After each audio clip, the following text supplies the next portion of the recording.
오늘은 구원이 무엇인지 말씀을 통해서 배우고자 합니다.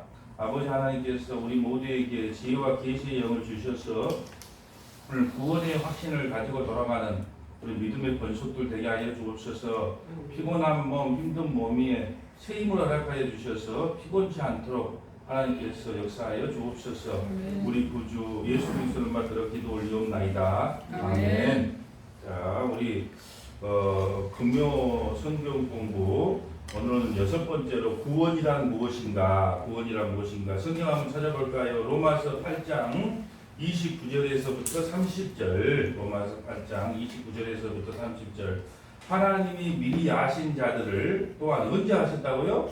창세전에. 네, 하나님이 미리 아신 자들을 또한 그 아들의 형상을 본받게 하기 위하여 미리 정하셨으니 이는 그로 많은 형제 중에서 맏아들들이 되게 하려 하심이니라. 또 미리 정하신 그들을 미리 언제 정했다고요? 창세전에 미리 정하신 그들을 또한 부르시고 부르신 그들을 또한 의롭다 하시고 의롭다 하신 그들을 또한 영화롭게 하셨느니라. 영화롭게 하셨느니라. 그러니까 이게 바로 구원의 원리예요. 하나님이 미리 정하시고 또 하나님이 부르시고 하나님이 의롭다고 인정해 주시고 하나님이 장차 하나님의 나라에 가서 우리를 영화롭게 해줄 것이다. 이 모든 것은 하나님이 주체가 되어서 해 나가실 일이라는 겁니다. 여러분 신앙생활 하신 분들 한 20, 30년 신앙생활 하신 분들한테 그런 권사님들한테 권사님 구원 받았습니까? 이렇게 물어보면요 어떻게 대답할까요? 목사님 나는 아직 멀었어요. 나는 더 노력해야 돼요. 네? 나는 아직 구원의 확신을 말할 수 없어요. 이렇게 말하면 엄청 겸손하게 보이죠. 네, 엄청 겸손하게 보이죠. 그런 자를 향하여 믿음이 없는 자들아. 네? 여러분 자기의 행위와 자기 안에서 발생되는 걸 믿는 거예요. 이분들은 하나님의 말씀을 믿는 거예요. 그러면 여러분은 나는 아직 멀었어요. 더 노력해야 돼요. 구원의 확신을 말할 수 없어요. 이렇게 말해야 되겠습니까? 어떤 사람이 집사님 구원 받았습니까? 그러면 예, 저는 창세전에 예수 그리스도 안에서 구원 받았습니다. 어떻게 합니까? 아브라함과 이삭과 야곱에게 약속하신 그 약속이 나의 약속임을 믿습니다. 그러면 끝나는 거예요. 그러면 구원판에 안 걸려들어요.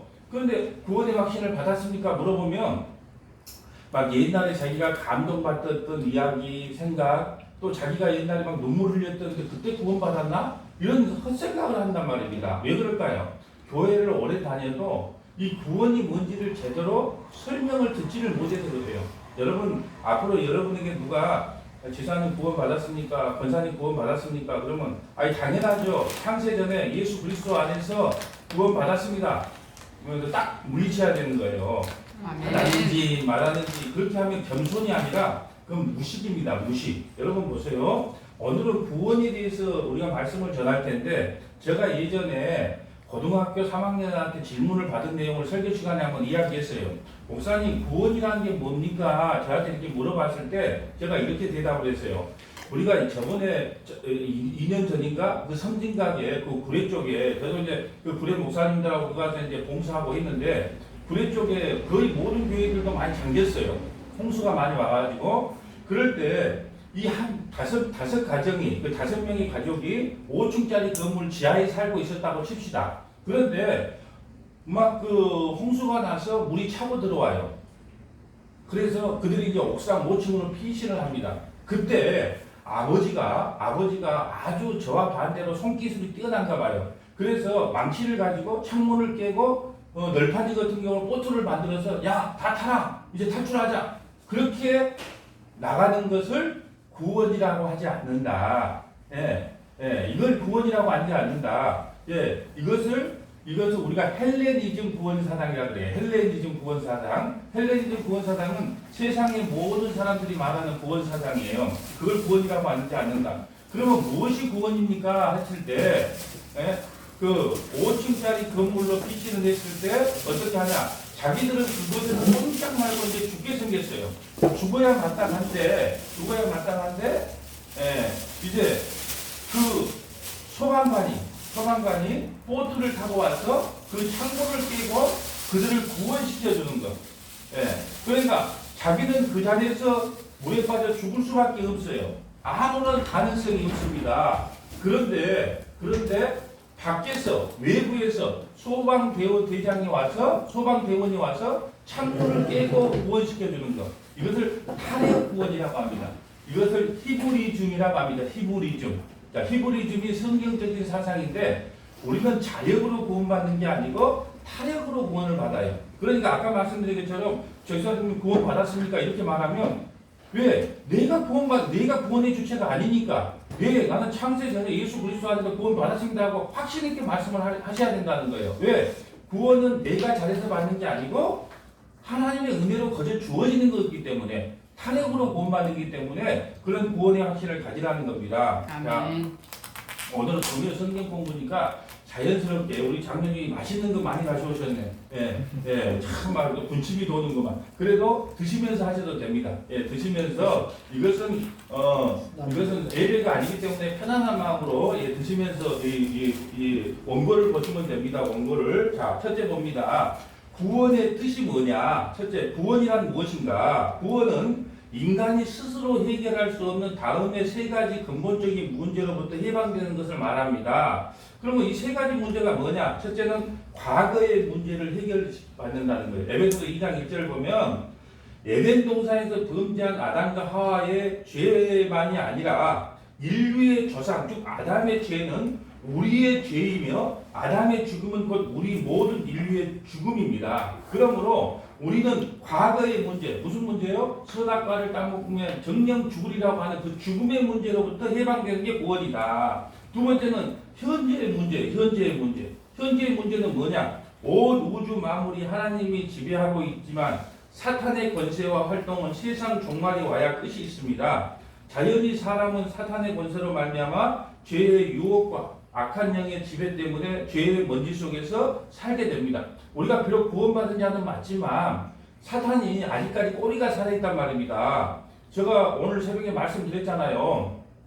시골길 갔다 오는데 고개를 쳐들고 있더라니까요. 그래도 그 머리를 갖다 박살내고 꼬리는 움직여요. 그러므로 우리가 이 땅을 살아갈 때 순탄하고 편안하게 살지를 못해요. 여러분 잘 기억해야 됩니다. 사탄은 우리를 구원해서 떨어뜨릴 수는 없어요. 근데 하나님께 책망을 받기는 할 수 있어요. 무슨 말인지 아시겠죠? 우리를 구원해서 떨어뜨릴 수 있는 능력이 사탄에게는 없어요. 그렇지만은 우리를 어떻게 해서 넘어뜨려서 하나님 아버지께 우리가 책망받고 우리가 징계를 받고 이렇게 할 수 있다는 거예요. 그래서 우리 생활이 순탄하지가 않다는 겁니다. 세 번째는 어떤 문제에서 해결되냐? 내세의 문제가 해결되는 걸 구원이라고 그래요. 한 번 죽은 것은 저가신 이지요. 죽음 위에는 심판이 있다. 그러면 구원이라는 건 뭐냐? 완전한 우리의 구원. 그러니까 영원한 하나님 나라에 들어가서 하나님과 함께 그 심판을 면하고 하나님과 함께 영원히 사는 그 문제가 해결되는 것을 구원의 문제가 해결됐다 그래요. 여러분 보세요. 우리가 한 번 죽으면 끝나면 좋은데 반드시 성경에는 죽은 후에 심판이 있다 그래요. 그런데 우리가 예수 믿는 사람에게도 왜 죽음의 심판이 없느냐? 그 심판을 누가 대신? 예수님이 대신 그 심판을 당하셨기 때문에 우리는 그 심판의 자를 피해가는 거예요. 그런데 예수를 안 믿는 자는요, 그 자기의 죄값을 자기가 받는 겁니다. 근데 어떤 죄값일까요? 천지를 창조하신 하나님을 죽인 죄값이에요. 여러분 보세요. 우리가 재벌 1세를 갖다가 실수로 죽여도 끝까지 추적을 해서 끝까지 돈 주고 추적을 해서 잡아내잖아요. 그런데 하물며 천지를 창조하신 하나님을 죽인 죄인이에요. 그럼 그 심판이 어떻게 된다는 겁니다. 자, 이 구원을 받으면 하나님 나라의 시민권자가 되고 생명책에 이름이 기록되었다는 확신이 생깁니다. 두 번째, 왜 구원을 받아야 합니까? 왜 그러면 우리가 구원을 받아야 합니까? 첫째는 죽은 상태이기 때문에 그래요. 죄와 허물로 죽어있는 상태, 즉 영적으로 죽은 상태인데 하나님과 단절된 상태이기 때문에 우리는 반드시 구원을 받아야 된다. 두 번째, 우리가 왜 구원을 받아야 되냐? 억압된 상태이기 때문에 구원을 받아야 돼요. 요한복음 8장 44절에 보면 마귀에게 소속되어 있어요. 이 세상은요, 마귀에게 소속되어 있습니다. 여러분, 이렇게 우리가 사람을 보고 행동하는 걸 보면 그냥 사람이구나 생각하는데 그 영에 그 안에 있는 것을 육체가 지배를 받는단 말이에요. 그러니까 요즘 TV에 보면 너무 끔찍한 사건이 많아요. 어젠가 보니까 내가 너무 화가 난 게 자기 애인하고 헤어졌는데 헤어졌으면 그 애인을 두드러 패든지 전혀 상관없는 그 애인이 아마 힘이 세는가 봐요. 그러니까 애인은 모두들 앞에고 괜히 길 가다가 아가씨를 끌고 가서 그것도 아가씨를 한두 방 때렸으면 이제 아가씨가 뒤에서 도망가면 안 쫓아와야 돼. 쫓아와서까지 그렇게 예. 그렇게 그 안에 있는 악한 영들이요 그렇게 활동을 한다는 겁니다. 예, 마귀의 종노릇을 하기 때문에 자유가 없어요. 그렇기 때문에 우리가 반드시 구원을 받아야 된다. 또 하나님의 진노 아래 있으므로 평안이 없어요. 우리가 구원받지 못하면 늘 하나님의 진노 아래 있기 때문에 평안함이 없어요. 여러분 보세요. 예수 믿는 사람이 주일날 예배 빼먹고 이제 노루를 갖다 칩시다. 그럼 어떤 마음이 들어야 될까요? 아, 내가 그래도 집사고 장로고 권사고 예수 믿는 사람인데 예, 그래도 이렇게 예배 안 드리고 이러면 되겠냐? 그 편안함을 안 주는 것이 선택받은 백성이 맞아요. 그런데 더 재밌네. 예배 빼면 거 언제고 하루 근심걱정이고 더 재밌네. 여러분 그것이 좋아 보이는 게 아니고 그것이 하나님께서 버림받은 증거예요. 그러니까 하나님의 자리를 떠나면 막 기분 좋고 행복한 것이 아니고 왠지 마음이 찝찝해. 이게 누가 주신 마음이에요? 하나님이 주신 마음이에요. 또 육신의 고난이 늘 있습니다. 우리가 구원을 받아도요 육신의 고난이 늘 있어요. 여러분 잘 생각해야 됩니다. 예수를 믿는다고 고난이 없어지는 것이 아니고 고난이 우리에게 찾아올 때 아 하나님께서 축복의 통로를 통하여 나를 또 회복시키려고 하는구나. 그게 똑같은 고난이 임해도 그걸 받아들이는 강도가 틀려요. 아 하나님께서 축복의 통로로 나에게 지금 고난을 주시는구나. 여러분 요즘 진짜 너무 기쁜 일이 박 지사님이 정말로 한 2년 동안 이렇게 뭐 도수 치료받고 엄청나게 고생을 많이 했는데 하나님께서 그걸 회복시켜 주시겠다고 하는 그 말씀 한마디에 그냥 날아다닌다니까요. 그래서 지금 네, 지금 어떻게 됐냐? 웃어보십시오. 야, 치아를 뺐어도 이렇게 예배에 참석하는 얼음팩을 갖고 저기 얼음팩을 이 옆에다가 대고 참석하는 야, 이걸 믿음이라 그럽니다. 지금 여기 앉아주십시오. 예, 여기 앉아주십시오. 네, 참으로 예, 저는 오늘 그 참석을 못 하실 줄 알았는데 그런 와중에서도 참석해 주셔서 감사합니다.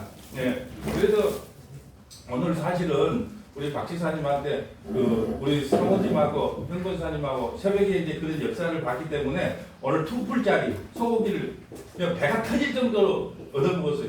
근데 대접하는 분도 기쁘고 왜? 저도 기뻐요. 왜냐하면 목사님 이제는 몸이 가뿐하니까 내가 사실은 이 축사님도 별로 못하겠더라고요. 너무 힘들어서. 근데 이제 그런 말이 쏙 들어갔어요. 왜? 몸이 이제 막 나랑 때까지 기쁘고 이제 아픈 걱정을 안 하니까 그리 좋다는 거예요. 예. 그래서 하나님께서 또 성문학교회를 또 사랑하고 또 은혜를 주시려고 또 이런 기적을 일으키셨구나. 너무너무 감사했어요. 아니 병은 하나님이 고쳐주시고 고기는 나가 먹고 야, 그 하나님 좋으신 하나님이라 내가 얼마나 하나님을 찬양했는지 몰라요. 왜 병은 하나님이 고쳐주시고 예? 왜 먹는 건 제가 먹습니까? 그래서 하나님 우리가 이런 고백을 받기 원했나 봐요. 저도 그렇더라고. 하나님 자가 자꾸 목회를 안 하고 하나 너무 목회하고 안 맞는 것 같아 안 하고 싶어서 자꾸 뺀질이처럼 안 하려고 했을 때는 하나님께서 은혜를 덜 주는데 하나님 제가 죽든지 살든지 앞으로 무릎 꿇고 하나님 앞에 나갈랍니다. 예, 이 자리를 떠나지 않겠습니다. 이렇게 고백을 하는 순간에 저한테도 은혜가 임했어요. 말씀을 보는데 더 깊은 말씀이 보여요. 창세기부터 요한계시록까지 말씀이 쫙 열리고요. 또 어떠냐 그러면 하나님께서 영적인 세계 나아가 말씀을 통해서 생수의 강이 흘러가면 사람들이 어떻게 회복되고 어떻게 치료되는가를 보여주겠다는 그런 약속을 계속 해주세요. 아멘. 네, 그러니까 여러분도 이왕 여러분 보세요. 유지사님 낚시 좋아해요. 자 이렇게 구원이 뭐냐? 여기 낚시질을 했어요. 그런데 작은 새끼라도요. 바로 물면요. 바로 따라오는 놈 아무도 없어요. 아무리 적은 피라미드라도 안 따라오려고 얘를 써요. 근데 한 번 제대로 걸리면요. 그것을 어떻게 할 방법이 없어요. 예, 그러니까 구원이라는 것이 그런 겁니다. 예, 예, 어서 오십시오. 예, 이쪽에 좀 앉으십시오. 예, 그 구원이 그런 겁니다. 구원이. 그러니까는 여러분 진짜 너무 예, 앉으십시오. 예, 너무나 정말로 감사할 일입니다. 그리고 자 봅시다. 죽음 이외에 받으시는 것도 마땅하시죠. 예? 받으시는 것도 마땅하시죠. 예, 아멘. 자, 죽음 이후로 지옥으로 가기 때문에 구원을 받아야 된다. 예. 자, 죽음 이후에 우리가 구원받지 않으면 지옥으로 가기 때문에 구원을 받아야 된다. 또 자손에게 해를 입힌 거예요. 우리가 구원받지 못하면 왜 자손에게 해를 주냐? 지금 제가 고린도서 10장 20절을 이렇게 기록했는데 여러분 10장 20절이 뭐냐 하면 자꾸 제사는 귀신에게 지내는 거예요. 그런데 그 후손에게도 뭘 지내게 해요? 제사를 자꾸 지내게 해요. 그러면 그 영향이 후손에게 자기 후손에게 제사를 드리게 한 것은 귀신에게 제사를 드리게 되는 거예요. 그러니까 여러분 제사를 드릴 때는 예수 믿는 사람은 절대로 제사를 드려서는 안 됩니다. 왜요? 그 제사는 누구에게 드리는 거니까? 귀신에게 드리는 거니까 이걸 잊어서는 안 된다는 거예요. 무의식 중에 우리가 자식들에게 제사를 드리게 하는 것은 귀신에게 제사를 드리는 꼴이 되어버린다. 그걸 명심하시기 바랍니다. 두 번째는 어떻게 구원을 받는가? 어떻게 구원을 받습니까? 첫째는 우리가 어떻게 구원을 받습니까? 자, 복음을 믿어야 구원을 받습니다. 복음이 뭐예요? 예수 그리스도께서 나를 죄와 사망에서부터 구원해 주셨다. 이걸 믿어야만이 구원을 받아요. 여러분 복음이 뭐냐고 물으면요. 인류의 근본 문제인 죄와 사망과 사탄의 일을 면하시던 예수 그리스도의 죽음과 부활을 기독교의 복음이라고 합니다. 예수께서 나를 위해서 십자가에 죽으시고 나를 위해서 부활하셨다. 이것을 믿는 것을 복음이라고 해요.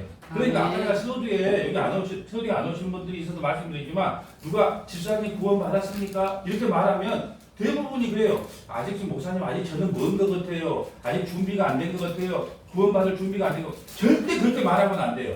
그러면 구원판에 빠지는 거예요. 어떻게 말을 하고요? 창세전에 나는 그리스도 예수 안에서 구원받았다. 아멘. 네, 이렇게 자신 있게 말씀을 해야 되는데 글쎄요 내가 어디 구원을 받았는지 안 받았는지 모르겠수다. 이렇게 말해보면 사단의 타겟이 되는 겁니다. 네, 우리는 어떻게 구원받았냐? 예수 그리스도의 죽음과 부활을 믿음으로 구원받았다. 자 봅시다.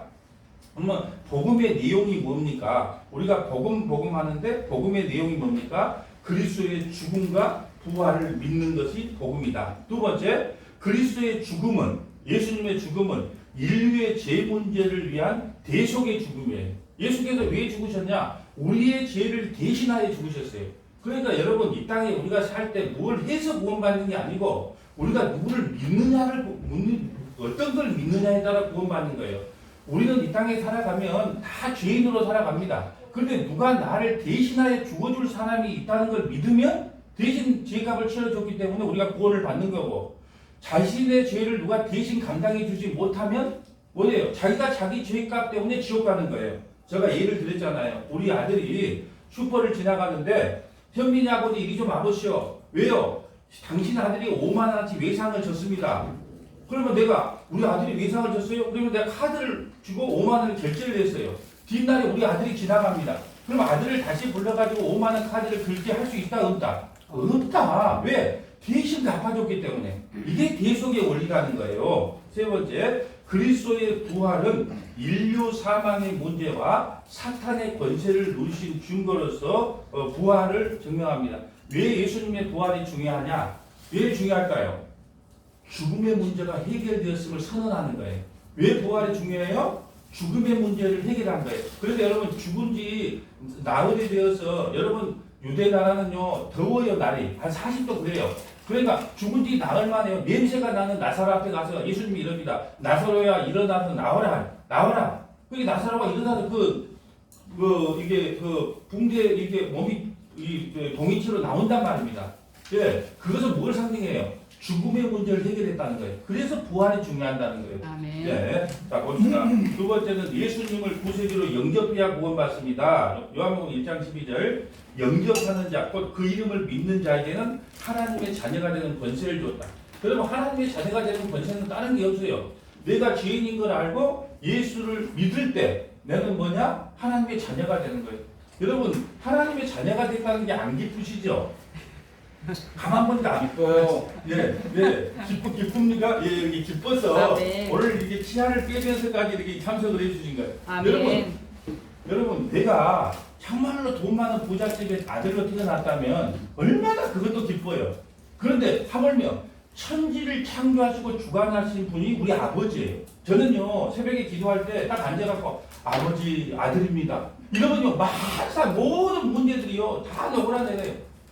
아니 제가 이거 우리 그때 수요일날 통성으로 기도할 때 정말 그런 막 성령이 불길이 느껴지더라고요. 그 은혜의 불길이 느껴져. 그래가지고 아니 내가 박 집사님 한 2년 동안 아팠던 것이 한순간에 치료된 걸 보고 내가 얼마나 감동을 받았는가 모르게. 아멘. 아니 정말로 내가 너무 은혜를 받았다니까. 그래서 여러분 제가 통성으로 기도하자 할 때 그냥 하라는 게 아니에요. 여러분 우리 오늘 이 시간 통성으로 기도합시다 해서 통성으로 기도하면 기도하다 보면요 그 기도 소리를 자기가 듣게 돼요. 그리고 내 옆에 있는 천사가 듣게 됩니다. 그리고 내 안에 있는 성령님이 들어요. 그리고 하나님이 들으세요. 그러다 보면 순간에 방언이 터지기도 합니다. 또 은사가 주어지기도 해요. 예. 그러니까는 소리 내서 기도하는 것이 너무너무 중요해요. 그래서 혼자서 집에서 기도할 때도 속으로 기도하는 것도 중요하지만 속으로 기도하면 자꾸 잡생각이 생겨요.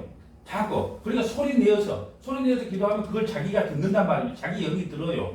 그럴 때 방언도 터지고 어둠도 떠나가고 또 이번처럼 병이 나면 은사가 나오기도 한단 말입니다. 이렇게 막 소리 내서 기도하는 훈련이 너무 중요하다. 예. 영접하는 자는요 하나님의 자녀가 되는 권세예요.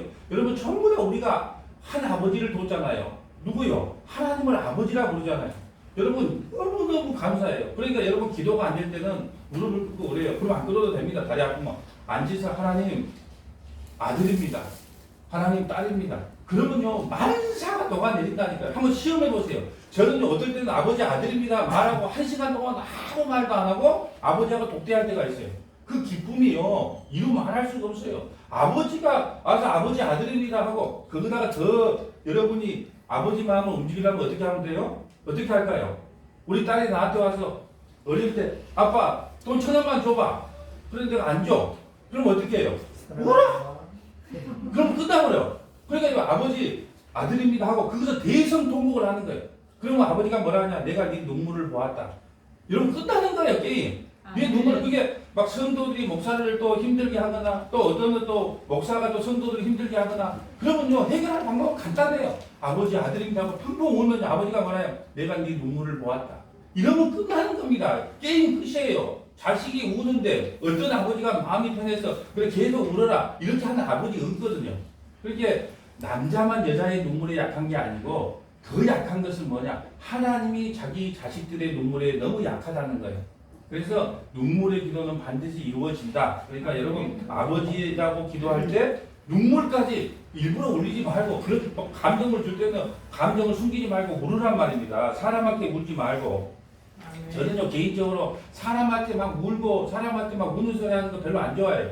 하나님이 있어요 우리 아버지가. 그러면 하나님 앞에 울고 하나님 앞에 하소연하면 되는 겁니다.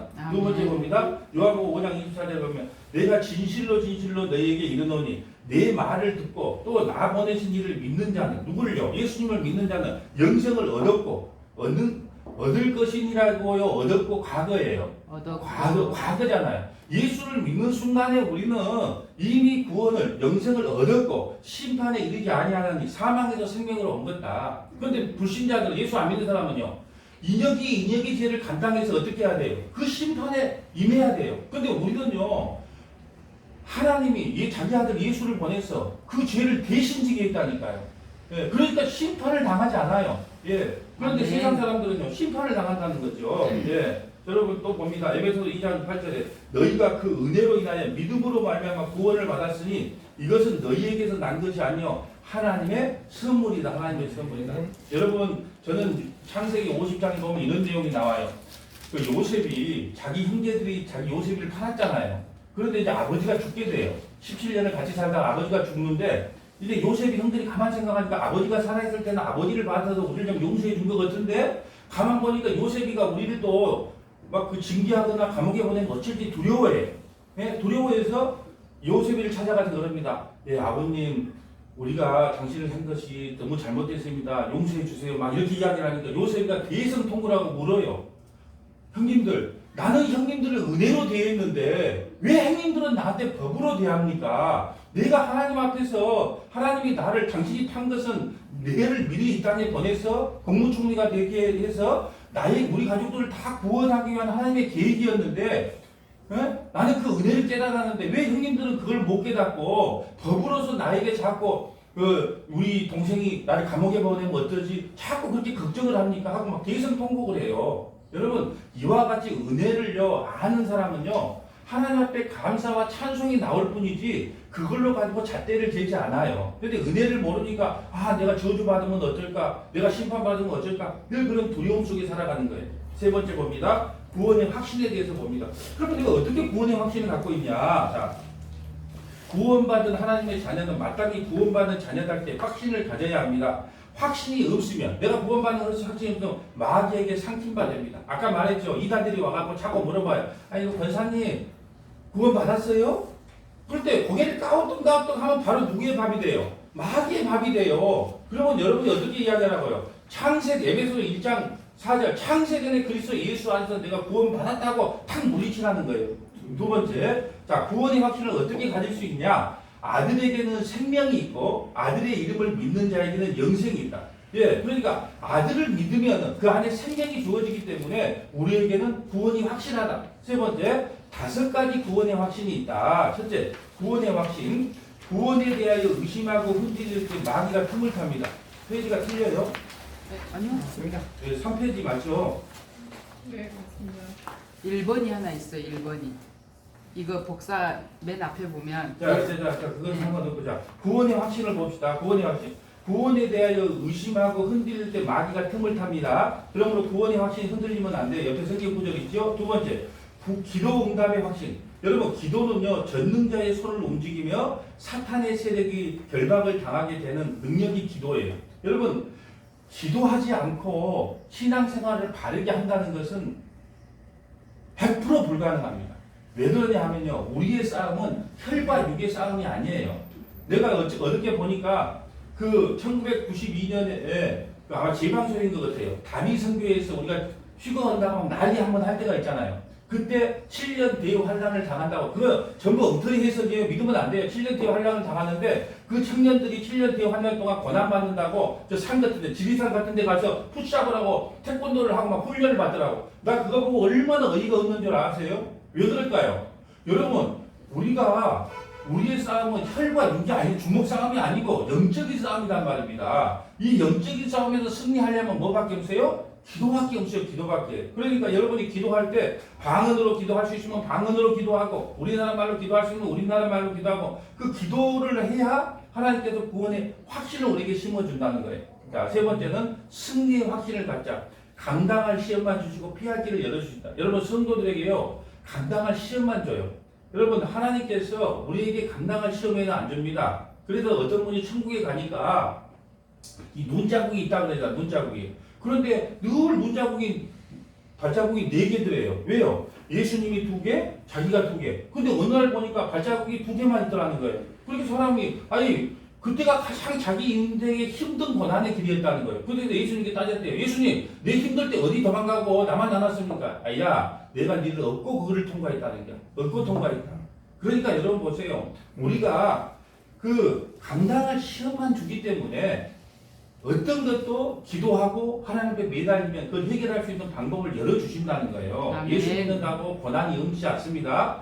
십자가 없는 영광 없고 광야 없는 가나안 없다는 걸 명심해야 돼요. 네 번째, 사죄의 확신.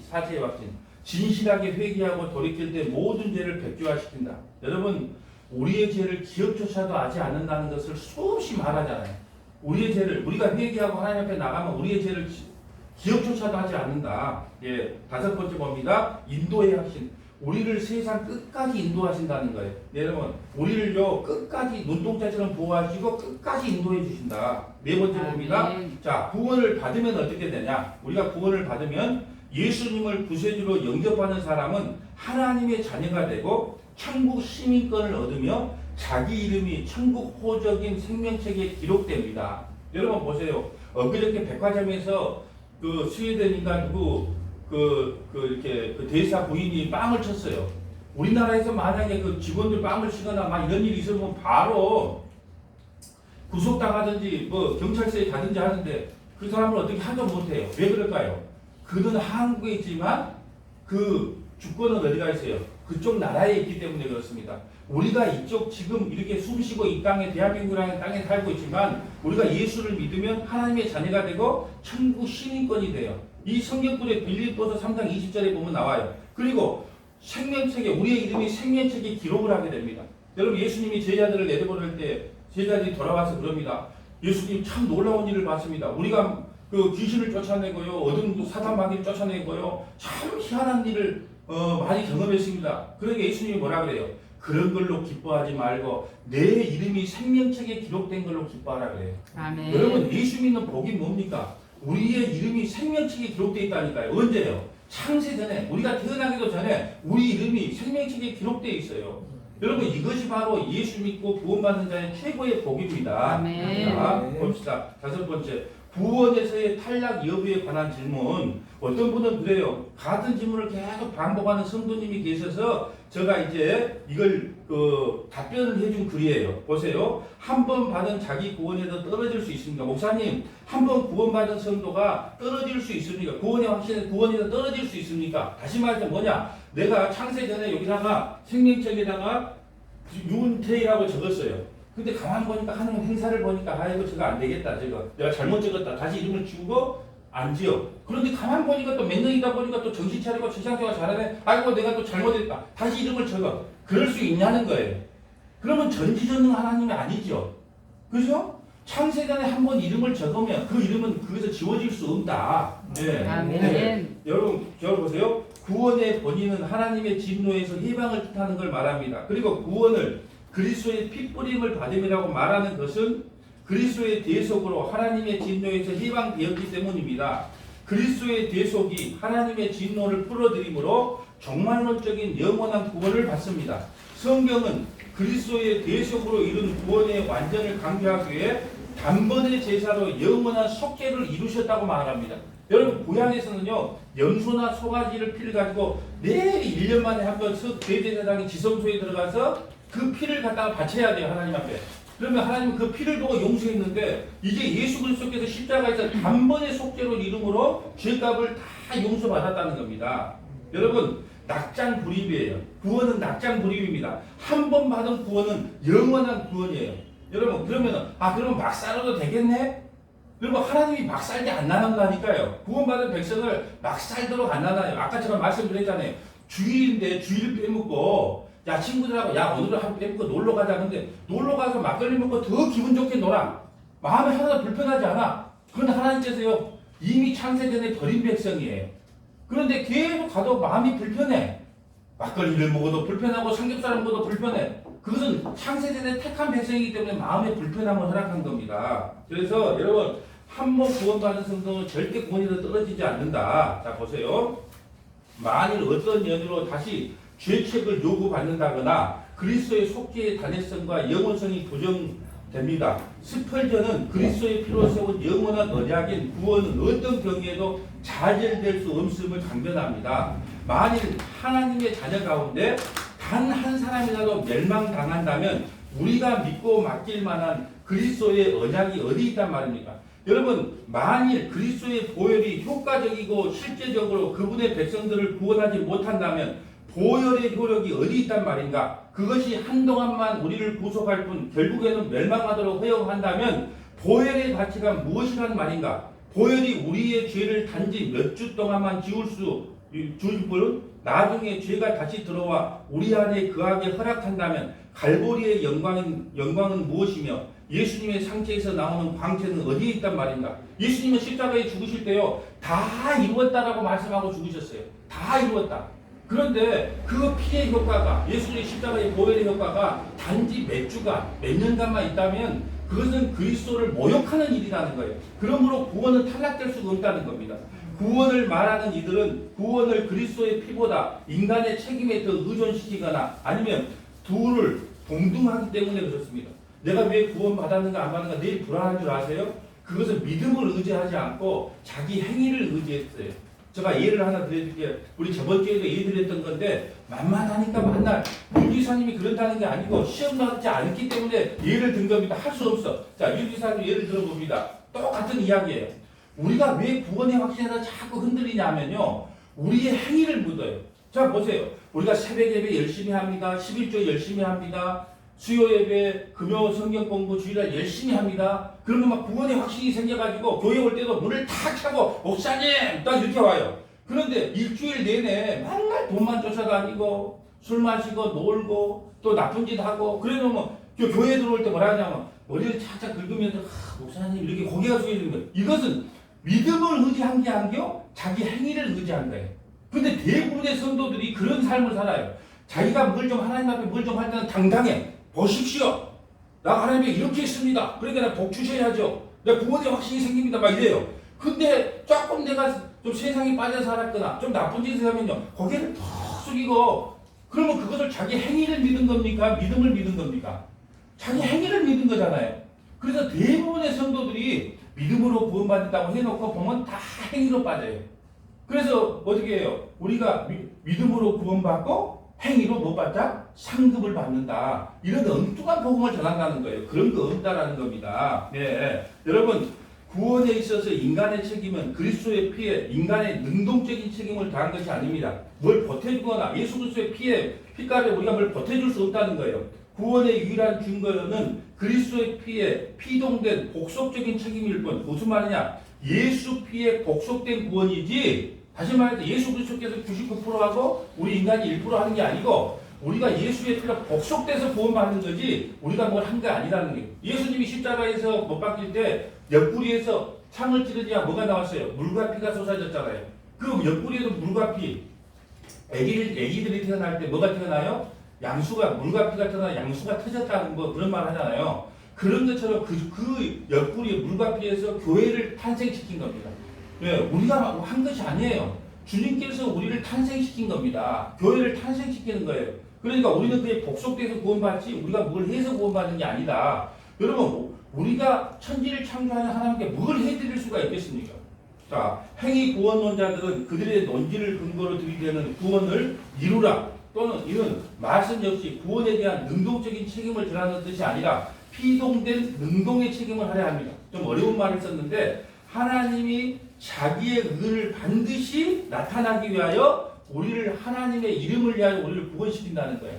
하나님은요 자기 이름을 위하여 구원시킵니다. 오늘요 우리가 새벽 예배할 때 뭐라 그랬습니까? 다윗이요 살인하고 가늠한 자예요. 근데 하나님 앞에 나올 때 하나님 나는 완전한 자입니다. 나 테스트해 보세요. 이렇게 말할 수 있어요. 왜 그런다고요? 하나님이 나를 구속해 주시고 하나님이 예수님이 나를 대속해 주시고 하나님께서 나에게 은혜 베푸실 것을 믿었기 때문에 살인하고 가늠한 다윗조차도 하나님 앞에 하나님 나는 완전한 자입니다라고 이야기할 수 있어요. 여러분도 이렇게 좀 뻔뻔해야 돼요. 하나님 나는 하나님 앞에 완전한 자입니다. 아니 나를 믿지 말고 하나님께 예수님께서 나를 위해서 십자가에서 죽으신 그 피를 의지하고 하나님 나는 완전한 자입니다라고 여러분이 선언할 줄 알아야 돼요. 근데 내가 조금만 잘못하면 그냥 지가 팍 죽어가지고 그러면 안 된다는 거예요. 여러분이 완전하다고 다윗이 오늘 시편에서 고백한 그 완전하다고 한 것은 자기 자신이 살인하고 가늠한 자라는 것을 몰라서가 아니에요. 하지만 이런 죄를 졌다 할지라도 예수 그리스도께서 나를 대속해 주시고 구원해 주시고 은혜를 베풀어 주실 것을 믿는 거예요. 그걸 믿음이다 그래요. 믿음이다. 네. 아멘. 자, 빌립보서 2장 13절에 보면 하나님께서 행하신다. 이 구절까지 내려가지 못하는 것입니다. 자, 하나님이 모든 구원의 주체가 되어서 행하신다는 거예요.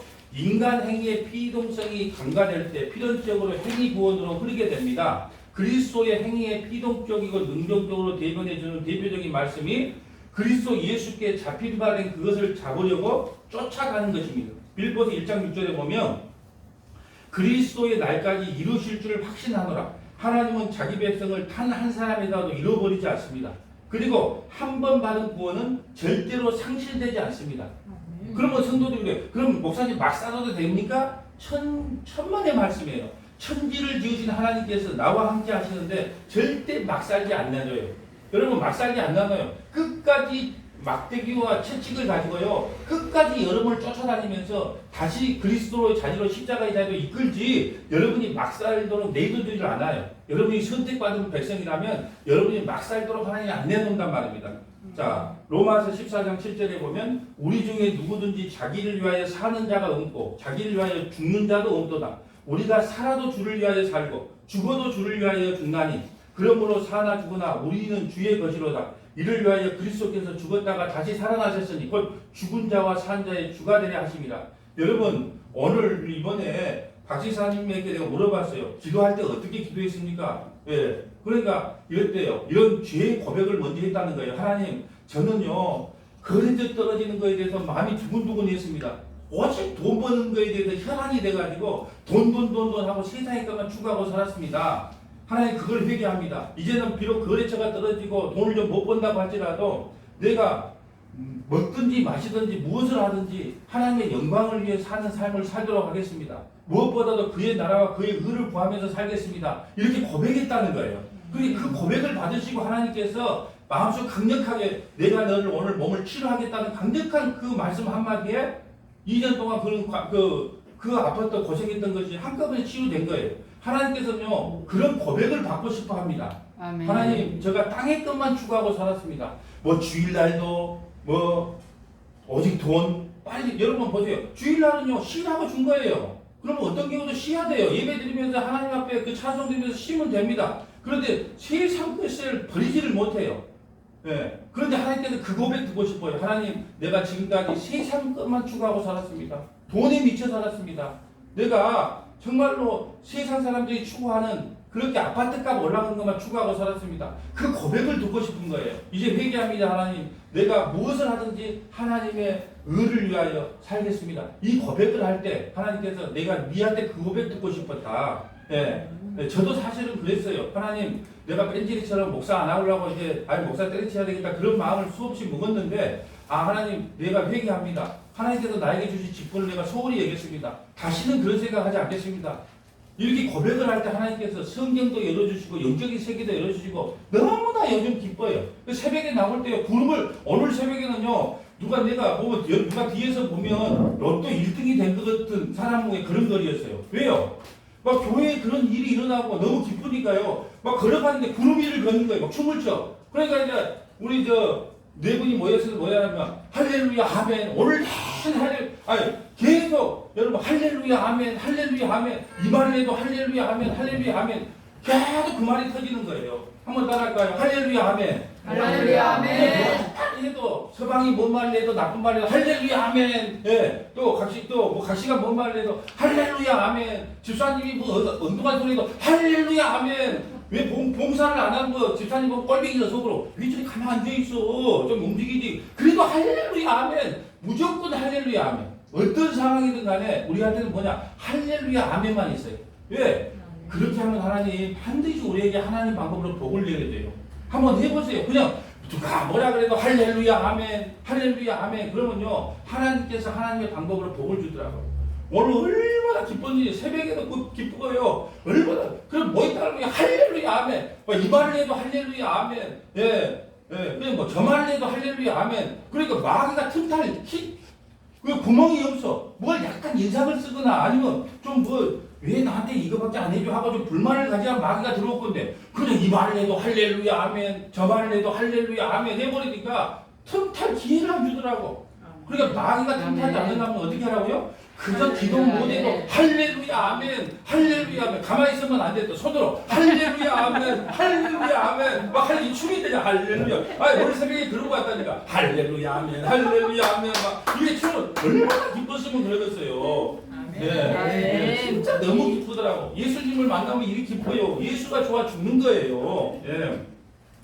그러니까 보세요. 우리가 죽든지 살든지 무엇을 하든지 하나님의 이제 우리 생명값이 하나님께서 대신 치러줬으니까 얼마나 감사해요. 그래서 하나 누구나 나를 위해 사는 것이 아니고 주님이 기뻐하면 무엇을 기뻐하실까? 항상 우리가 그런 버림받을까 구원에서 멀어질까 늘 고민하는 김권사님에 대한 질문에 대한 답변을 지금 여기 적어옵니다.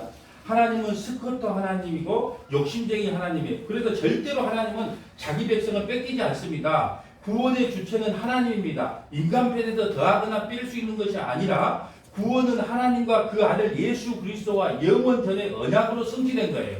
여러분 구원은 우리가 뭘 잘해서 못해서가 아니고 하나님과 그 아들이 창세전에 약속을 했어요. 자 너가 이제 십자가에 가서 내가 율법을 줘봤는데 저리 그걸로는 구원 못 시키는 거 이제 봤지. 이제 너가 가서 이제 십자가에서 죽고 자기 백성 너희 백성을 구원해 줘라. 그 약속을 창세전에 하셨어요. 그 약속 때문에 구원받지 우리가 뭘 해서 구원받는 게 아니에요. 이사야 43장 1절 봅니다. 야곱아 너를 지으신 여호와께서 지금 말씀하시는데 야곱은 우리예요. 뺀질이라는 뜻이에요. 예. 더럽게 말 안 듣는 야곱이 우리예요. 이스라엘아, 이스라엘도 우리예요. 너를 지으시니가 말씀하시니라. 너는 두려워하지 말라. 내가 너를 구속하였고 우리를 구속했대요. 예, 우리를 구속했고 내가 너를 지명하여 불렀나니 너는 내 것이다. 우리를 창세전에 지명해서 다 불러놨어요. 예, 다 불러놨습니다. 그러니까 고민할 필요가 없어요. 너를 구속하였고 지명하여 불렀대요. 그러면서 2절에 내가 물 가운데 지날 때도 내가 너와 함께 할 것이며 강을 건널 때 물이 너를 침몰하지 못할 것이며 뭐가 생각납니까? 홍해를 건널 때도 그 애굽의 군대는 다 무찔러주고 다 수장시켰지만 자기 백성은 그 홍해를 건너겠다는 거예요. 그러니까 물 가운데 건널 때도 침몰하지 않아야 할 것이며 불 가운데 지날 때라도 타지 않을 것이요. 다니엘의 세 친구요. 예, 그 풍물 속에 집어였는데 세 명을 집어였는데 가만 보니까 한 명이 더 있어. 누구요? 예수님이 직접 가서 그 풍물 속에 있는 그 다니엘의 세 친구를 구원해줘요. 그러므로 너가 불 속에 들어간다 할지라도 너를 사르지 못한다. 왜? 하나님이 함께 하시기 때문에. 대저 나는 여호와 네 하나님이요 이스라엘의 거룩하니요 내 구원자인가. 내가 애굽을 너의 속량물로 구스와 스바를 너를 대신하여 주었노라. 내가 내 눈에 보배롭고 존귀하며. 여러분 우리의 삶이 정말로 세상에 보잘것없는 삶이다 할지라도 하나님의 눈에는요 우리가 보배로 보인대. 그리고 존귀하며 내가 너를 사랑하였은즉 내가 내 대신 사람들을 내어주며 백성들이 내 생명을 대신하리라. 우리가 이제 보배롭고 존귀하게 보이는 거야. 여러분 우리가 아기들 키울 때 아기가 똥을 싸도 이뻐, 오줌을 싸도 이뻐. 예, 왜요? 내 새끼이기 때문에 그렇게 보배롭게 존귀하게 보입니다. 그러므로 5절 두려워하지 말라. 내가 너와 함께하여 내 자손을 동쪽에서부터 오게 하고 서쪽에서 너를 모으리라. 하나님은 영원전부터 자신의 소유를 미리 택정해 놓으셨어요. 아까 우리가 로마서 8장 29절 읽고 시작을 했죠. 미리 정하신 그들을 또 부르신 그들을 또 의롭다 하시고 의롭다 하신 그들을 또 영화롭게 하셨다. 누가 한다고요? 하나님이 홀로 하십니다. 그걸. 자, 그 자식들이 아직 나지도 아니하고 무슨 선이나 악을 행하지 아니할 때 내가 야곱을 사랑하고 예서는 미워했다. 여러분 보세요. 우리가 리브가가 뱃속에 야곱과 예서가 있었는데 형 예서는 미워하고 야곱을 사랑했다 그래요. 여러분 그는 사랑할 대상과 미워할 대상을 처음부터 구분해 놓았어요. 예서가 무슨 나빠서 뭐 버린 거 아니에요. 그냥 창세전에 뱃속에서부터 태어나기도 전에 야곱을 사랑하고 예서는 미워했다면 끝이에요. 여러분 여기 모인 여러분은 이미 생명책이 기록했다 그러면 끝이에요. 예, 기록했다는데 그걸 믿으면 돼요. 근데 어떤 분들은 그래요. 그러면 목사님 하나님은 너무 불공평하지 않습니까? 나 그러면 묻고 싶어요. 아 역장수가 일본에 그 가이기를 1000번을 하든 10,000번을 하든 그 역장수의 마음 아니냐? 토기장이가 토기를 만들 때 오왕단지도 만들 수 있고 고래청장이도 만들 수 있는 거 아니냐? 예, 그런데 그걸 갖고 따져요. 여러분 아주 어리석어요. 여러분 그것이 인본주의 신앙이라 그러거든요. 아닙니다. 하나님 자 같은 죄인을요 야곱을 사랑했다고 하는 내 그 야곱 같은 나를 끝까지 사랑해 주셔서 구원시켜 주셔서 감사합니다. 이렇게 나가야 된다는 거예요. 하나님은 누구에게 갑자기 탐낼 만한 어떤 매력을 발견해 충동적으로 우리를 소유한 것이 아닙니다. 여러분 보세요. 우리를 갑자기 쟤 보니까 구원시킬 만하네. 충동적으로 우리를 구원한 게 아니에요. 자, 우리에 대한 하나님의 소유는 순전히 무조건적이고 의지적인 하나님의 작정에서 비롯해 무조건적 선택. 여러분 저는 칼빈의 5대 교리를 우리 장로교회 기본교리가 칼빈의 5대 교리거든요. 근데 잘 들어야 됩니다. 무조건적 선택. 왜요? 한 번이 하나님께서 무조건적으로 선택했으면 저항할 수 없는 은혜. 저항할 수가 없다. 나 구원받기 싫은데 안 된다. 끝까지 그걸 데리고 어디로 간다? 천국으로 인도한다. 선도의 견인. 저는 칼빈을 좋아하는 게 아니에요. 잘 들어야 됩니다. 칼빈이 정리한 칼빈의 5대 교리가 가장 성경적이라는 것이지 칼빈은 사실은 자기를 반대한 사람을 살인하고 죽였어요. 그건 잘못된 겁니다. 저는 칼빈이라는 사람을 좋아하는 게 아니고 칼빈이 정리했던 그 5대 교리, 무조건적 선택, 또 저항할 수 없는 은혜, 또 성도의 견인, 예, 이 교리를 나는 정말로 성경과 가장 근접해 놨다. 예. 그리고 택정의 기원은 창세 전입니다. 우리를 언제 구원했다고요? 창세 전에 구원했어요. 창세 전에 그리스도 예수 안에서 우리를 택했다. 하나님이 처음부터 영원부터 너희를 택하사 성령의 거룩하게 하심과 진리를 믿음으로 구원을 얻게 하셨다. 둘째, 하나님의 소유 택정 경륜은 어떤 것에 의해서 방해받을 수 없다. 아무리 사단마귀가 우리를 그리스도의 사랑에서 끊으려고 해도 절대 끊을 수 없다. 근데 사단마귀는 어떻게든 뭐든 할 수 있다고요? 우리가 자꾸 넘어지게 해서 하나님과 이렇게 책망을 받게 할 수 있다. 그렇기 때문에 정신을 차려야 되는 거예요. 네. 택자의 죄가 하나님의 소유 경륜을 방해하든 방해한 것 했으나 하나님은 그리스도의 구속을 택자에게 입혀 자신의 소유 경륜을 기업고 성취하셨다. 다시 말하자면 하나님은 인간이 타락한 후에 지옥에 떨어지는 것이 불쌍하여 그중 일부에게 그리스도의 구속을 입히신 것이 아니다. 인간이 타락하기 전에 영원 전부터 하나님은 일부를 자기 소유로 구별하셨고 그들이 타락 후에는 그의 소유권을 확보하려고 그리스도를 보내 그들을 구속하셨습니다. 거룩하신 하나님은 죄인 그대로를 소유할 수 없기 때문에 그리고 택자들을 구속의 복음으로 부르심을 받고 부르심에 응답하고 또 그리스도를 믿음으로 구원받아 하나님의 소유가 됩니다. 그렇기 때문에 하나님께서 창세전에 그 아들을 통해서 우리를 구원받기로 작정이 났기 때문에 절대로 그 사랑에서 끊을 수가 없다는 거예요. 셋째 봅니다. 하나님은 택자를, 택하는 우리를 당신의 소유로 부르실 때에 한 사람 한 사람씩 개별적으로 하시지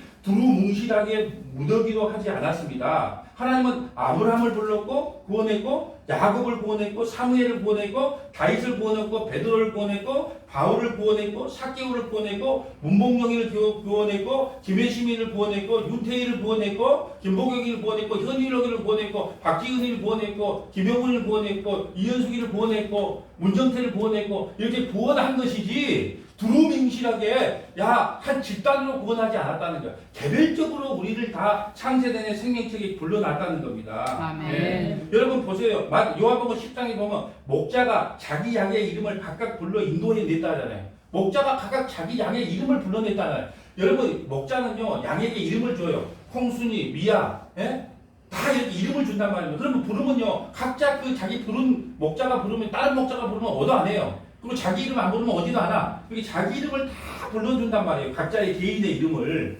하나님도 택자를 개별적으로 불러 인도하십니다. 양과 염소의 비유. 양은 창세전에 이미 양이고 염소는 창세전에 이미 염소예요. 좋은 물고기는 창세전에 좋은 물고기, 나쁜 물고기는 나쁜 물고기예요. 양은 그리고 열처녀 비유도 모두 잠들기는 마찬가지예요. 열처녀 다 잠들었어요. 그런데 다섯은 창세전에 택함 받았기 때문에 기름이 준비됐고 다섯처는 창세에 택함 받았기 못했기 때문에 기름이 준비 안 된 거예요. 그런데 여기서 한번 질문합시다. 자, 처녀들을 신부 측의 아가씨들을 깨운 사람이 누구예요? 신랑 친구들. 그렇죠. 이게 아주 중요합니다. 역시 은사를 받은 사람은 누가 틀려 보세요. 신랑이 와서 깨우질 않아요. 신랑 친구가 와서 깨웁니다.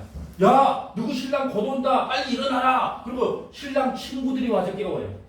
그러면 지금 신랑 친구는 누구를 대표할까요? 이 시대에 목사를 대신하는 거예요. 목사가 뭐라 얘기해? 예수님 오셨다. 그 세례요한이 그러잖아요. 회개하라, 천국이 갖고 왔다. 바로 예수님 오신다. 이거 회개하라 그런 거예요. 지금의 신랑 친구가 누구예요? 목사란 말입니다. 목사가 외쳐야 되는 게 뭐예요? 열처녀들아, 이제 일어나라. 우리 주님 곧 오신다. 이렇게 돼야 되는 거예요. 그러니까 똑같이 다 퍼져 자빠져 잠들었지만 결국은 뭐냐? 그런 말 쓰지 말아야 돼. 좀 그러기 좀 주무셨지만 열처녀 다 주무셨지만 다섯천 다 신랑 친구가 부를 때 일어나서 다섯 처녀는 기름을 준비하고 다섯 처녀는 기름을 준비 안 했다. 왜? 창세전에 택함 받았고 택함 받지 못했다. 물론 이는 앞에 거명한 사람들처럼 모두 택자 개개인의 이름을 부르며 당신의 소유로 부르시는 뜻이 아니라 택한 한 사람 한 사람과 개인적으로 관계하신다는 뜻입니다. 전도자가 불특정 다수에게 하나님의 아들 그리스도가 당신의 죄를 위하여 죽으셨다는 복음을 들려주면 성령께서 택자 개개인에게 믿음을 일으키고 구속을 적용시켜 하나님의 소유로 귀속됩니다. 당신 회개하고 예수 믿으세요. 그렇지 않으면 지옥 갑니다. 이렇게 말하면 성택함을 받은 자는요 회개하고 예수를 믿어요. 근데 당신이 죄인입니다. 회개하고 예수 믿으세요. 이거 예수 믿어라. 내 주먹을 믿어라 그래요. 그러니까 창세전에 그 염소 새끼는, 창세전에 나쁜 물고기는, 창세전에 그 다섯 처녀는 구원받지 못한 사람은요 아무리 복음을 전해도 그것을 받아들이질 않아요. 그런데 창세전에 택함받은 백성은요, 양은 택함받은 다섯 처녀는, 좋은 물고기는 우리는 죄인입니다. 회개하고 예수 믿으세요. 그러면요 그 말씀이 하나님의 음성으로 들려서 회개하고 예수를 믿게 된다니까요. 네. 아멘. 여러분 세상에는 두 종류의 사람만 존재합니다. 자신이 전적인 죄인임을 성령께서 깨닫게 하시어 십자가 안에서 그리스도와 함께 죽은 자가 있고, 다른 한 사람은 내가 왜 죄인이야, 내 인생 내가 책임지다 말하고 십자가 밖에서 사는 사람, 이 두 종류밖에 없어요. 이것은 창세 전에 아버지와 아들 사이의 영원한 약속으로 하나님은 창세 전에 택한 자기 백성을 한 사람도 잃어버리지 아니하시고 끝까지 추정하며 구원을 하십니다. 그래서 하나님은 스토커쟁이에요.